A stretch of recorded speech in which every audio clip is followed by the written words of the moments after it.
អ្នកទាំងអស់គ្នាធ្លាប់សង្កេតមើលទេហេតុអ្វីបានជាផ្ទះចាស់ៗនៅតាមស្រុកស្រែចម្ការគេដាំដើមចេកច្រើនណាស់តែគេតែងតែដាំឲ្យឆ្ងាយពីតួផ្ទះជាពិសេសគឺឆ្ងាយពីបង្អោយបន្ទប់គេងចាស់ពីដើមធ្លាប់ផ្ដាំថាបើឯងដាំដើមចេកជ្វាឬចេកតទេតចំមុខបង្អោយយប់ឡើងពេលខ្យល់បក់ស្លឹកចេកនឹងបក់រវិចដោយដៃមនុស្សស្រីកំពុងបក់ហើយប្រសិនបើឯងជាមនុស្សប្រុសនៅលាវកុំចេះតែលូកដៃចេញទៅក្រៅបង្អោយនៅពេលយប់ជ្រៅឲ្យសោះព្រោះឯងអាចនឹងទាញបានដៃដ៏ត្រជាក់ស្រែបរបស់នរណាម្នាក់ចូលមកក្នុងបន្ទប់សូមស្វាគមន៍មកកាន់ podcast រឿងខ្មោចព្រឺសម្បុររបស់យើងនៅរាត្រីនេះថ្ងៃនេះយើងនឹងនិយាយអំពីអាចកំបាំងនៃមុនអាគមចងប្រឡុងដែលមនុស្សប្រុសម្នាក់ស៊ូប្រថុយប្រើដើម្បីបដូរយកប្រពន្ធដ៏ស្រស់ស្អាតម្នាក់តែជារបស់ដែលមើលមិនឃើញរឿងនេះបានកើតឡើងនៅភូមិមួយក្នុងខេត្តតាកែវតើការយកវិញ្ញាណមកធ្វើជាគូស្នេហ៍មានតម្លៃប៉ុន្មានដែលត្រូវសងសូមផ្ដោតអារម្មណ៍ហើយតាមដានទាំងអស់គ្នារឹតជាបុរសវ័យកណ្ដាលម្នាក់ដែលរស់នៅជាមួយម្ដាយចាស់គាត់ជាមនុស្សគិតច្រើនឯកានិងទៅតែខូចចិត្តដោយសារគូដណ្ដឹងរត់ចោលទៅយកញាតិមានដោយសារតែភាពឈឺចាប់និងចង់បញ្ឈឺចិត្តអតីតសង្សាររឹតបានលួចទៅជួបគ្រូធ្មប់ម្នាក់នៅចុងភូមិដើម្បីសុំក្បួនស្នេហ៍គ្រូធ្មប់នោះមិនបានឲ្យយន់ឬប្រេងស្នេហ៍ទេតែគាត់បានហុចប៊ិចអំបោះពណ៌ក្រហមឆ្អៅមួយដុំនិងម្ជួលដេមួយរួចប្រាប់ថាក្បារីបងអួចបន្ទប់ឯងមានដើមចេកឆ្វាមួយមែនទេយប់នេះម៉ោង12អាត្រៀតឯងយកម្ជួលនេះចាក់មេរៀមដៃបន្តក់ឈាមលើជង់អំបោះក្រហមរួចយកមាសទៅចងនឹងត្រួយចេកឆ្វានោះចំណែកជង់អំបោះម្ខាងទៀតឯងត្រូវទាញចូលតាមបង្អួចមកចងនឹងមេជើងរបស់ឯងយប់នេះឯងនឹងបានប្រពន្ធស្អាតដូចទេវតានាងនឹងដើរតាមខ្សែអំបោះនេះមកកំដរឯងរាល់យប់តែចាំទុកហាមផ្ដាច់ចំណងនេះដាច់ខាតរឹតដែលកំពុងងងឹតងងល់ដោយតណ្ហានិងភាពឯកាក៏សម្រេចចិត្តធឿតាមយប់នោះពន្លឺព្រះច័ន្ទរណូចជះពន្លឺស្រអាប់រឹតចាក់ឈាមខ្លួនឯងបង្តក់លើអំបោះរួចលូកដៃចេញតាមបង្អួចទៅចងជាប់នឹងត្រួយចេកឆ្វាដែលកំពុងយោគាត់ទាញចុងម្ខាងទៀតមកចងនឹងមេជើងខ្លួនឯងរួចទម្លាក់ខ្លួនដេកចាំពាក់កណ្ដាលអាត្រៀតខ្សែអំបោះក្រហមដែលចងជាប់មេជើងរឹតស្រាប់តែតឹងដោយមានគេទាញពីខាងក្រៅរឹតបើកភ្នែកព្រាតស្រមោលខ្មៅមួយកំពុងឈរនៅមាត់បង្អួចនាងជៀនជើងចូលមកក្នុងបន្ទប់យឺតនាងជាស្ត្រីម្នាក់ដែលមានរូបសម្រស់ស្រស់ស្អាតឥតខ្ចោះសក់ខ្មៅរលោងស្លៀកពាក់សារុងសូត្រពណ៌បៃតងខ្ចីភាយក្លិនក្រអូមដោយផ្កាម្លិះស្រស់នាងញញឹមរួចឡើងមកគេងក្បែររឹតសំឡេងខ្សឹបមនុស្សស្រីដ៏ស្រទន់បងរឹតអូនជាប្រពន្ធបងហើយអូននឹងមិនទៅណាចោលបងទេរឹតលងលក់ក្នុងកាមតណ្ហានិងសេចក្តីសុខដែលមើលមិនឃើញនេះយប់ហើយយប់ទៀតរឹតលែងខ្វល់ពីពិភពខាងក្រៅគាត់បិទទ្វារបន្ទប់ជិតឈឹងមិនព្រមចេញមកហូបបាយទឹក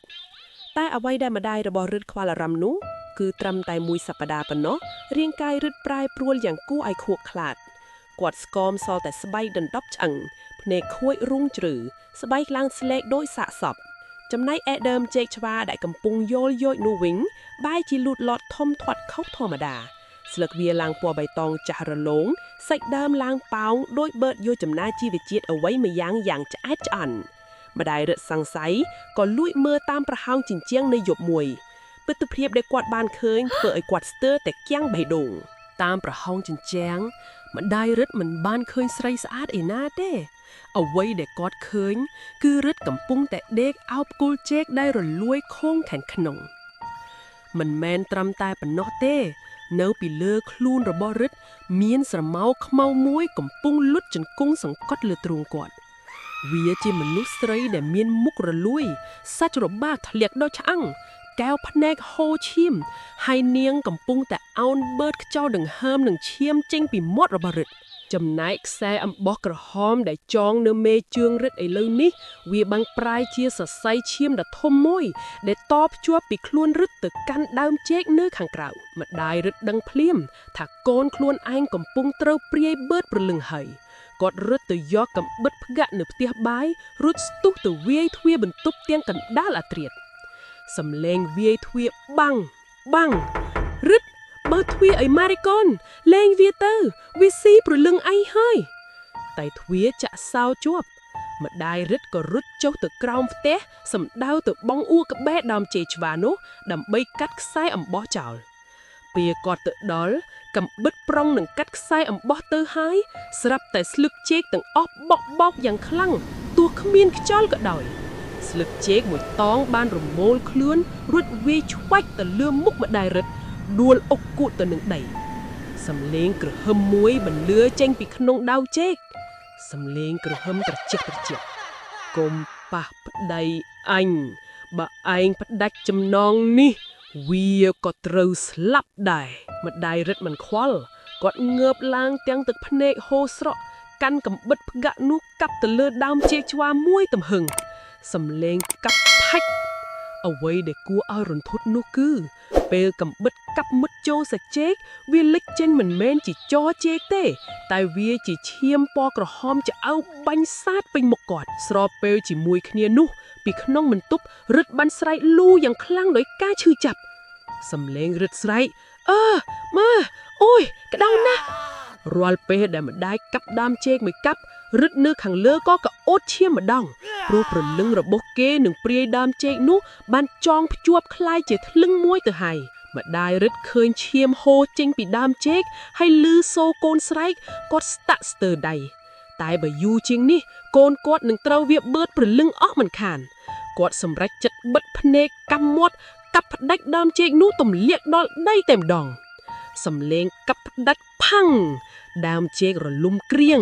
រួមជាមួយសំលេងស្រីដ៏គួរឲ្យខ្លាចរសាទបាត់ទៅបន្ទាប់មកគឺភាពស្ងាត់ជ្រងំដើមចេកឆ្វាបានដួលរលំចំណងអំបោះក្រហមត្រូវបានផ្ដាច់ម្ដាយរឹតរត់ត្រឡប់ឡើងទៅលើផ្ទះធាក់ទ្វារបន្ទប់បើកប៉ុន្តែវាហួសពេលទៅហើយរឹតបានដេកស្លាប់យ៉ាងសង្វេគនៅលើគ្រែ